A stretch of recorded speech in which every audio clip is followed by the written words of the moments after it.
They say your home is your sanctuary. It's the one place in the world where you should feel safe, where you can lock the doors, draw the blinds, and be utterly, completely alone. I learned the hard way that being alone is a feeling, not a fact, and my sanctuary had a squatter. It started with the sounds. I lived in a charming 100-year-old craftsman in a quiet Seattle neighborhood, the kind of house that creaks and sighs as it settles. I was used to its nocturnal orchestra, but these were different. It was the middle of the night, and I was jolted awake by a sound directly above my bed, a soft, deliberate creak. Not the random pop of old lumber. This was the sound of weight being carefully shifted. My heart hammered against my ribs. I lay there, frozen, listening. Nothing. I told myself it was the house. It was always the house. The next day, things were out of place.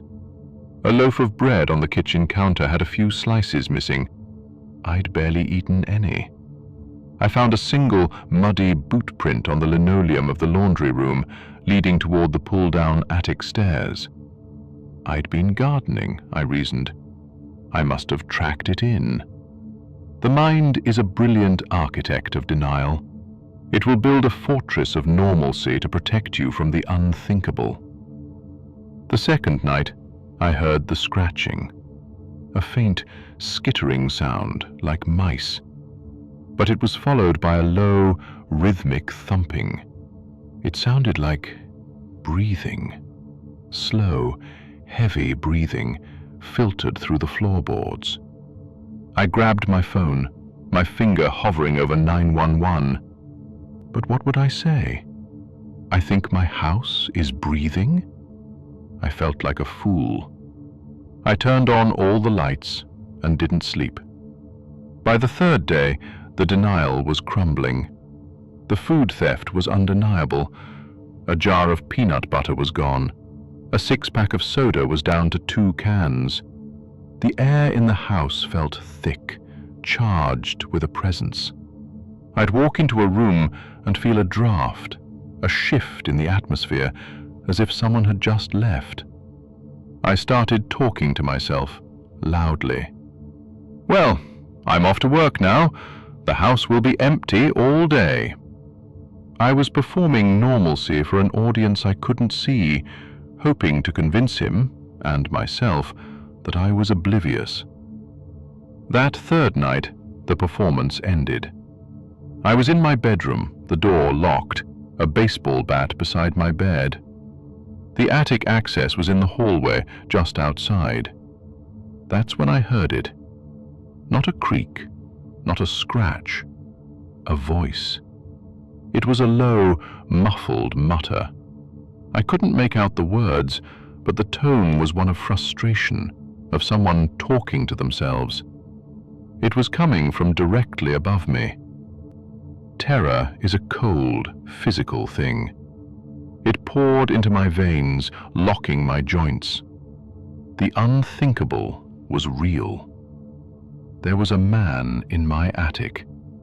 He had been there for days, listening to me sleep, eating my food, moving through the bones of my house like a ghost. He knew my routine. He knew when I was home. He knew I was in this room right now, defenseless. My eyes darted to the ceiling, and that's when I saw it.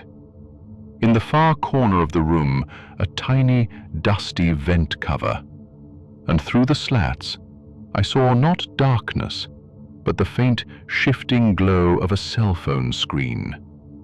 He wasn't just in the attic. He was watching me. He had a vantage point. That single, horrifying detail shattered my paralysis. This wasn't a random burglar. This was a predator who had made a nest. I didn't call 911. I texted my neighbor, a former Marine, my fingers trembling so badly I could barely type.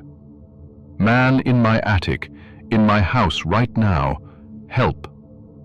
He was at my door in 60 seconds with his own gun. He didn't knock.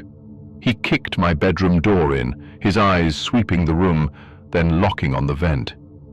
He heard it too, the frantic scrambling from above. We backed out of the house and called the police from the lawn.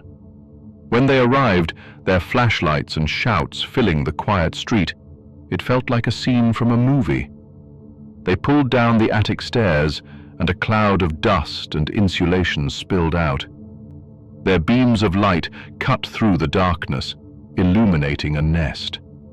Empty food wrappers, soda cans, a soiled sleeping bag, and curled in the far corner, behind a stack of boxes, was a man.